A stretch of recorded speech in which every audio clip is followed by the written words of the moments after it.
Welcome to Scrapping in My Own Private Idaho. This is Joy Ani, and I am continuing on with 30 Days Sketches, and today I've made these fun little titles to match the project that I'm working on. So I'm still working on this little birthday album. It's actually his photo shoot for his birthday. So we're going to go ahead and get started. I will show you the lovely sketch that was created by Aprilynne Bishop, I believe is her full name. And you can see that hers is a little different. I do borrow ideas. So when I look at a sketch, I look at what is the kind of the feature that is being displayed here. And to me, it's these cute little squares with the circles. And so I have recreated that in my layout. I've also put 3 on each side. Because I am shrinking this down to an 8 by 8, it does look different. She has rounded her corners and put a cardstock in back of it, but I am using this paper by Colorplay, and it is so thick that I really don't want to add any more depth to my layout because it makes my albums pretty thick. So I'm just going to go ahead and get started.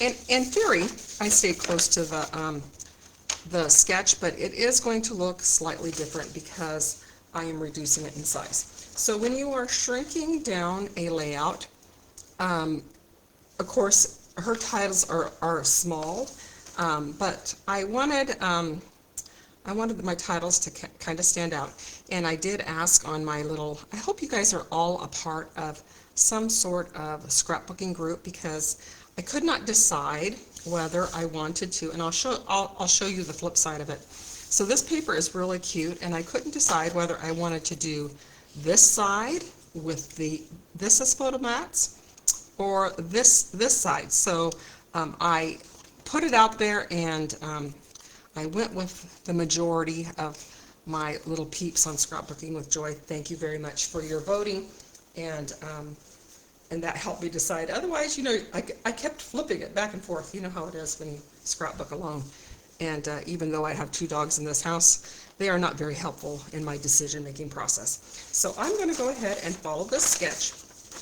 I am including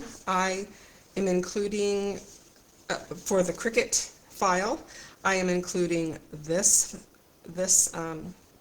title.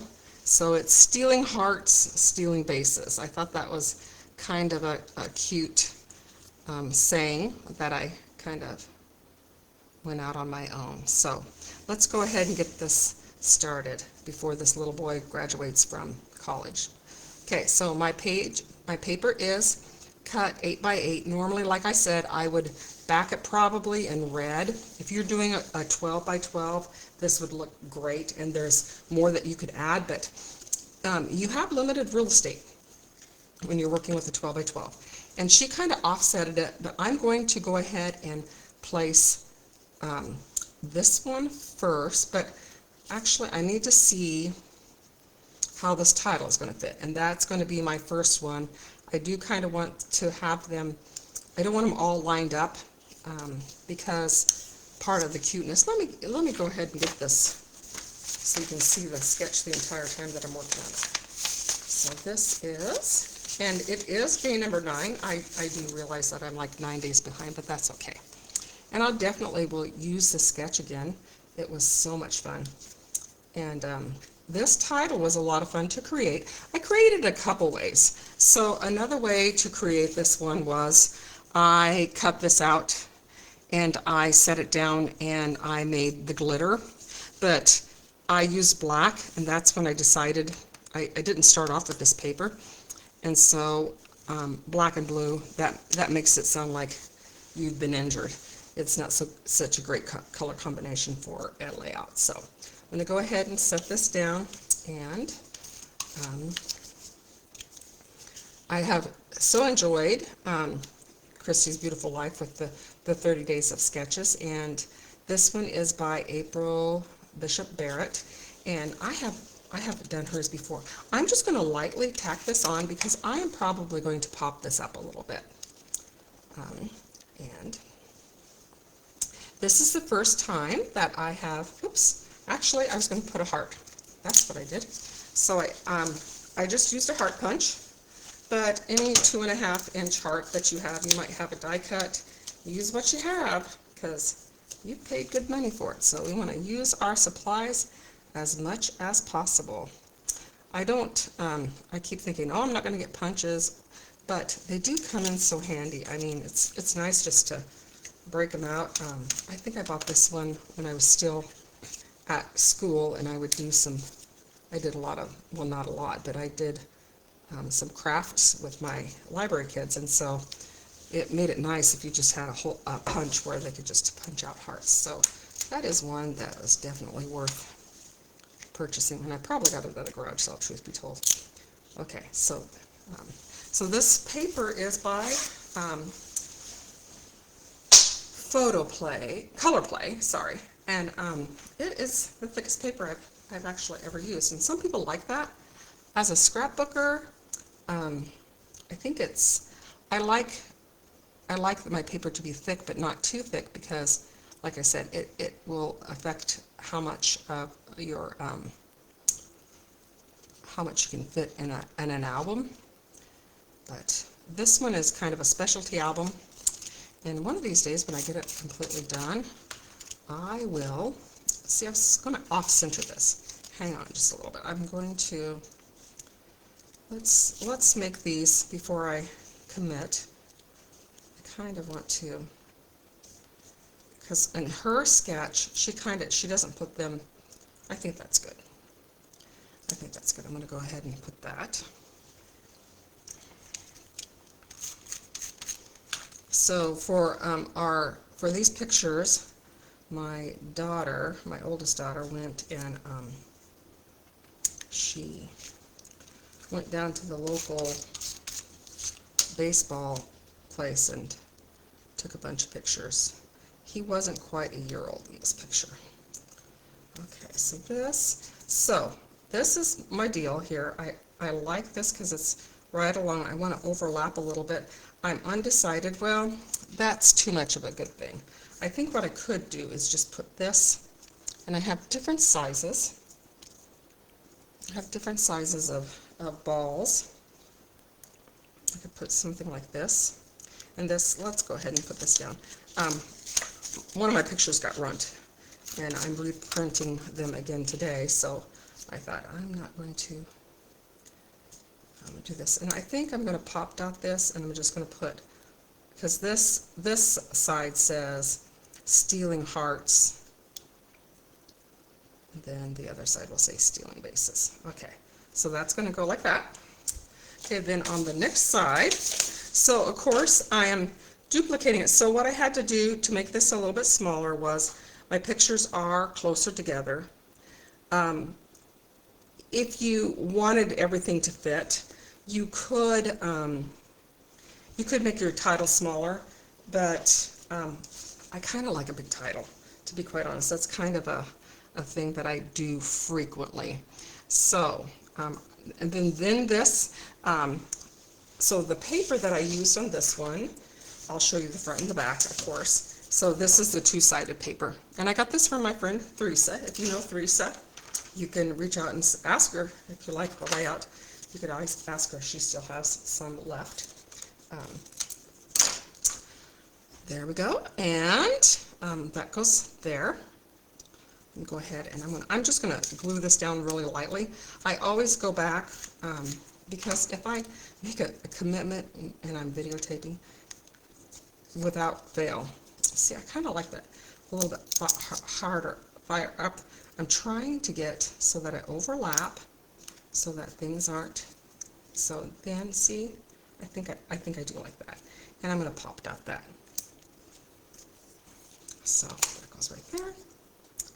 I'm not a heavy embellisher. I'm trying to work on my clusters always. That's kind of an ongoing thing. I do have a friend that she's kind of my cluster pal. Well, she's my friend besides just helping me with my clusters. So this one is So this one says stealing bases, and so I'm just going to have it overlap like that so you can see a base. And this is, we used to call them PML cards. I don't know what they call them in there, but you can see that's on this one. This side has that, and then on this side they have that, and I cut that out. And I also cut out the bat. The most expensive thing about scrapbooking, I would say, honestly, is the ephemera. So if you can make, anytime you can make your own, it's a good thing. So, and these, I don't want them to be too matchy-matchy, and yet I kind of am.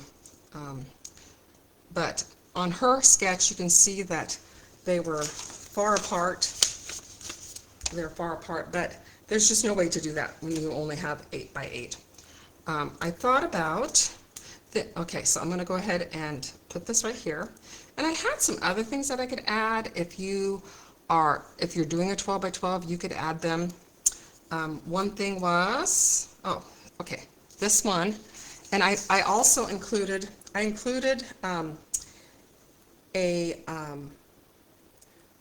baseball in with the titles. I made these. I made this. It has the pin feature, and I think the pin feature is a little bit easier than print to cut. So I just did this on very vanilla cardstock, and I used a Cricut red pen and a Cricut black pen, and I really like the way it looks. And I just made a bunch of them because, hey, I had everything ready. And so, so this is, oh, so this one is what goes under there. And then I lined it in red. You could do it in black as well. All right, did I tell you everything else? Okay, so, and my kind of go-to, and I don't know if it's a good go-to or a bad go-to, my granddaughter asked me one time, she says, what do you do if you don't like a layout? And I said, well, I add another layer. And that seems to be a way to work. So since this one's up a little bit, this has more up the top. I'm going to have these go up taller, and we'll see if we can find something to go in that little spot. They are a little bit more lined up than I actually would like them to be, but like I said, because it's an 8 by 8 and not a 12 by 12, it is way more that way. Okay, I can move this over a little bit because it's hanging off the edge. You don't want it to get caught up. So not always, but if I use a Cricut file in on my layout, I will include it in the comments or in the description below on my YouTube channel, and you can just click on it and it should take you right to the spot you need to be. If it doesn't, just let me know and I will go in and fix it. There we go. There's this one. And there's this one. And this might be a great spot for that to go. What do you think? It could go this way. It just needs something in that little spot, I think. I think it needs a little thing in that little spot. Okay. Let me know. Do you think I should leave that there? I think, let me know in the comments, and that way, let's see. Let's see if this looks balanced. So that is a 2-page layout, and you know what? This can go right there. It needs just something, and that's going to be that, and maybe I'll put a baseball right there, and that will be that. So anyway, thank you for stopping by. I hope you will like and subscribe to my channel, and I will catch you later. Thank you so much.